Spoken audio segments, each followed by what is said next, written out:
नमस्कार दोस्तों, मेरा नाम जय कुमार तिवारी है। मेरे YouTube चैनल में आपका स्वागत है। दोस्तों, मैं department of housing and urban planning government of Uttar Pradesh से रिटायर्ड असिस्टेंट इंजीनियर हूं।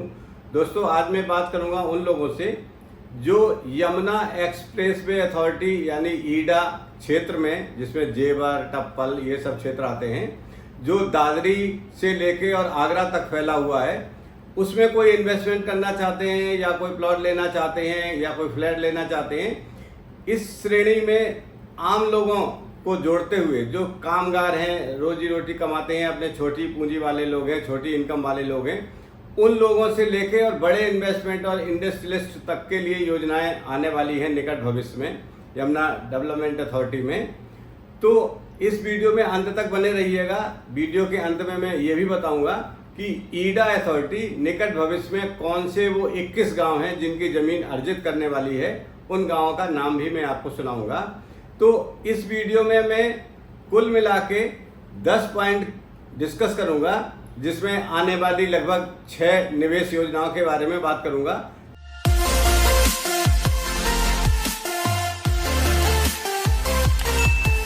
दोस्तों, जैसा कि आप जानते हैं कि उत्तर प्रदेश का सबसे तेजी से उभरने वाला जो औद्योगिक क्षेत्र है वो ईडा है, Yamuna expressway industrial development authority.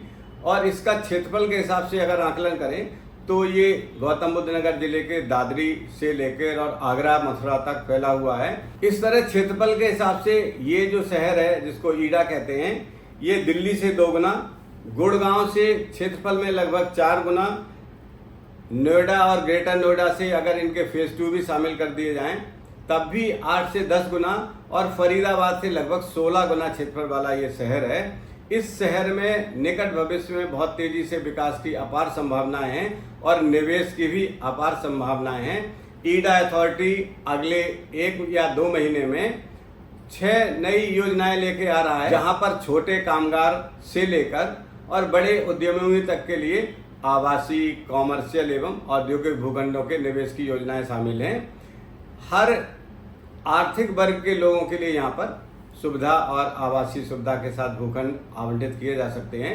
तो इस वीडियो में मैं 10 पॉइंट्स के माध्यम से बताऊंगा कि ईडा क्षेत्र में कौन कौन सी 10 नई योजनाएं या 10 नए कार्य होने वाले हैं। पॉइंट नंबर 1 में अगर देखें तो यमुना सिटी के सेक्टर 18 और 20 में 2 बड़ी हाउसिंग स्कीम लॉन्च होने वाली हैं, जो आम लोगों के लिए होंगी, जो डेली काम करने वाले कामगार हैं उनकी रेंज में आने वाली हैं। यहाँ पर 30 वर्ग मीटर के आवासीय भूखंड बेचे जाने की योजना है और ये योजना शीघ्र ही, हो सकता है जून में ही या जुलाई के प्रथम सप्ताह में लॉन्च हो सकती है। इसमें लगभग 7.5 लाख रुपए का 30 वर्ग मीटर तक का भूखंड प्राप्त किया जा सकता है आवासीय प्रयोग के लिए। देखिए, अगर किसी क्षेत्र का समग्र विकास किया जाना सुनिश्चित करने का उद्देश्य है, तो उस समग्र विकास में अगर हम डेली काम करने वाले, छोटी पूंजी कमाने वाले, छोटी इनकम वाले लोगों और कामगार लोगों के लिए आवास की सुविधा उपलब्ध नहीं कराएंगे तो एक समग्र विकास या समग्र शहर की कल्पना नहीं की जा सकती है। फिर ऐसे लोग वहाँ रहने के लिए अवैध निर्माण करते हैं या प्राधिकरण के अधिसूचित क्षेत्र में जो प्राइवेट बिल्डर्स अवैध रूप से कॉलोनी काट रहे हैं उनमें भूखंड लेने की कोशिश करते हैं। तो इस क्षेत्र में अवैध कॉलोनियां विकसित ना हो, इस उद्देश्य से भी ईडा अथॉरिटी यहाँ छोटे कामगारों के लिए ये एक योजना लेके आया है। इस योजना में 30 वर्ग मीटर तक के 6500 भूखंड विकसित किए जाएंगे और एक भूखंड की कीमत लगभग 7.5 लाख रुपए होगी और भूखंड के ऊपर 2.5 मंजिल तक निर्माण की अनुमति मिल सकेगी। इसके अलावा इन सेक्टर्स को विकसित करने के लिए park, school, hospitals, bank, post office, community centre आदि का निर्माण यमुना विकास प्राधिकरण अपने पैसे से कराएगा, ताकि पूर्ण और समग्र विकसित सेक्टर्स यहाँ आम लोगों के लिए उपलब्ध हो सकें।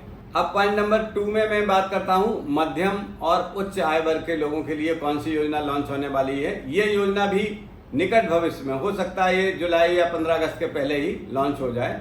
इस योजना में 300 वर्ग मीटर से लेकर और 4000 वर्ग मीटर तक के आवासीय भूखंड बेचे जाने की योजना है और ये लगभग 480 भूखंड इसमें विकसित किए जाएंगे। पॉइंट नंबर 3 में मैं बात करता हूं तो यमुना अथॉरिटी के सेक्टर 22D में 4 नई टाउनशिप बनाने की योजना है।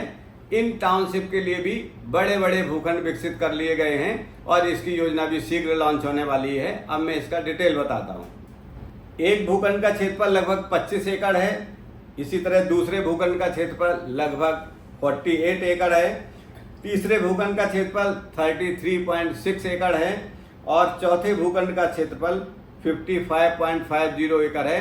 ये बड़े बड़े 4 भूखंड विकसित कर और उनको बेचने की योजना है सेक्टर 22D में। ये सारे भूखंड उच्चतम बोली के आधार पर बिल्डर्स को आवंटित किए जाएंगे या बेचे जाएंगे और इन योजनाओं के अंतर्गत इन 4 टाउनशिप के अंतर्गत लगभग 30,000 नए आवासीय यूनिट निर्मित या विकसित किए जाने की संभावना है। इन 30,000 नई आवासीय यूनिट्स में भी हर वर्ग के लिए यहाँ भूखंड या जो फ्लैट्स हैं वो उपलब्ध रहेंगे।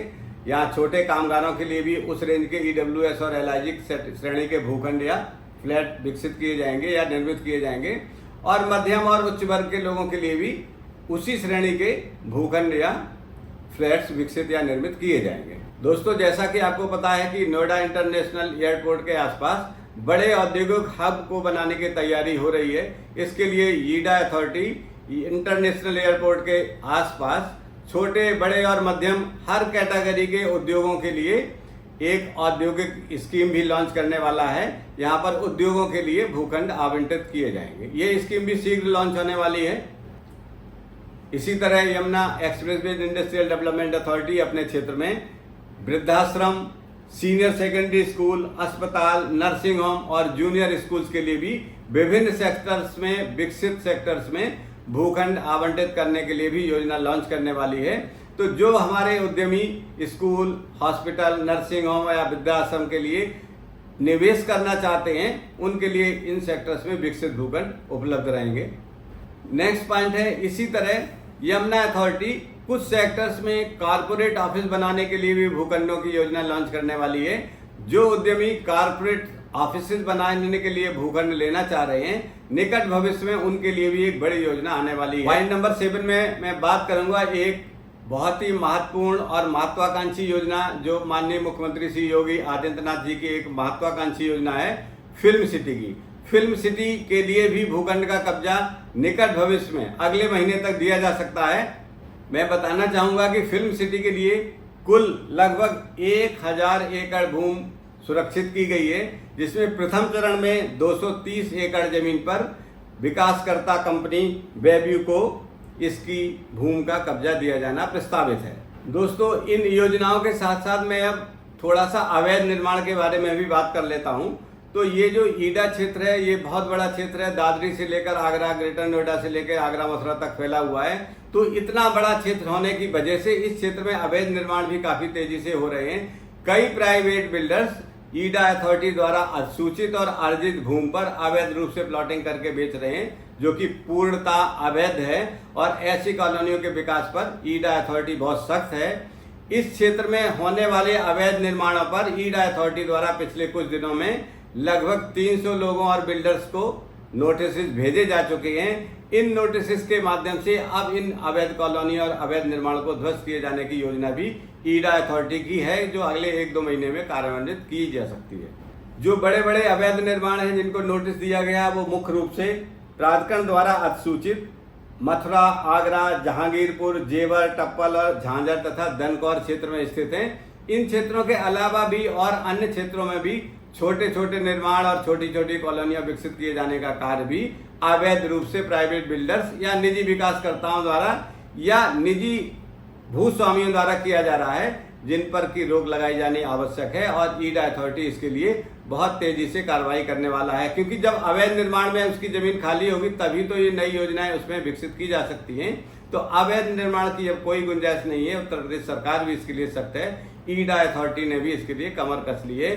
तो मेरा इस वीडियो के माध्यम से उन सभी विकासकर्ताओं से और उन सभी ग्राहकों से जो अवैध निर्माण या अवैध कॉलोनियों में प्लॉट खरीदते हैं अनुरोध है, विनम्र अनुरोध है कि अवैध निर्माण की कोई भी बिल्डिंग ना खरीदें या अधिसूचित क्षेत्र में अवैध रूप से काटी गई किसी कॉलोनी में जिसका लेआउट स्वीकृत नहीं है कोई भी भूखंड ना खरीदें। ये पूरी तरह से ध्वस्त किए जाने योग्य है और इस पर कार्रवाई किया जाना सुनिश्चित है। इसके साथ साथ अवैध निर्माण पर अंकुश लगाने के लिए ईडा अथॉरिटी ने एक और कार्रवाई करने का मन बनाया है। ये कार्रवाई है कि इस क्षेत्र में पड़ने वाले जो भी एसडीएम्स हैं, रजिस्ट्रार हैं, जहाँ भूखंडों की रजिस्ट्री होती है, पुलिस स्टेशन है, बिजली का कनेक्शन देने के लिए बिजली विभाग है, इन सभी विभागों को लेटर लिख दिया गया है कि कोई भी रजिस्ट्री या कोई भी बिजली का कनेक्शन बिना प्राधिकरण के एनओसी से ना दिया जाए, क्योंकि अगर प्राधिकरण एनओसी ये दे देता कि हाँ ये वैध देश पे आप दे दिए, तभी वो वैध माना जाएगा। इसलिए यहाँ पर अवैध निर्माण किया जाना अब निकट भविष्य में संभव नहीं होगा, क्योंकि अब ईडा अथॉरिटी के साथ साथ पुलिस, एसडीएम और रजिस्ट्रार ऑफिस, इसके अलावा बिजली विभाग भी अवैध निर्माण और अवैध कॉलोनी के विकास कार्यों को रोकने के लिए अपनी तरफ से कार्रवाई करेगा और विकास प्राधिकरण से अनुमति के बिना बिजली का कनेक्शन नहीं दिया जाएगा। दोस्तों, वीडियो में अंत तक बने रहिएगा। अभी मैं बहुत महत्वपूर्ण बिंदु पर बात करने वाला हूं, जिसमें मैं ये बताऊंगा कि ईडा अथॉरिटी अभी कौन कौन से 21 वो गांव हैं जिनकी जमीन अर्जित करने वाला है या भूमि खरीदने वाला है, उन गांव की सूची भी मैं आपको पढ़कर सुनाऊंगा। और एक और बात बताने वाला हूं अभी कि अवैध निर्माण की रोकथाम के लिए ईडा अथॉरिटी ने एक बहुत बड़ी कार्रवाई की है। इस कार्रवाई के अंतर्गत दनकौर नगर पंचायत के जो अधिशासी अधिकारी है, उनके विरुद्ध कार्रवाई करने के लिए शासन को पत्र लिखा है, क्योंकि दनकौर नगर पंचायत के अधिशासी अभियंता द्वारा ईडा के अधिसूचित क्षेत्र में गलत तरीके से एक भवन का नक्शा पास कर दिया, जो कि उनके अधिकार क्षेत्र में नहीं था, उनको पास करने का अधिकार नहीं था, वो अधिसूचित क्षेत्र होने की वजह से। तो इस तरह ईडा अथॉरिटी अब अवैध निर्माण ना होने पाए, इसके लिए कृत संकल्प है और बड़ी बड़ी कार्रवाइयां कर रहा है, आगे भी करता रहेगा। तो मेरा अनुरोध यही है, बार बार मैं कहता हूं कि किसी भी अवैध कॉलोनी में काटे जा रहे भूखंड या भवन जो निर्मित किए जा रहे हैं, जिनका नक्शा या लेआउट पास नहीं है, कोई भी जो हमारे ग्राहक हैं, जो भी इन्वेस्टर हैं, वो भूखंड ना खरीदें। ये उनके लिए भविष्य के लिए अच्छा नहीं होगा, उसको तोड़ा जा सकता है। ईडा का क्षेत्रफल बहुत बड़ा है, दादरी से लेकर और आगरा तक फैला हुआ है। इसमें निकट भविष्य में ये बहुत बड़े एक औद्योगिक हब के रूप में विकसित होने की संभावना है।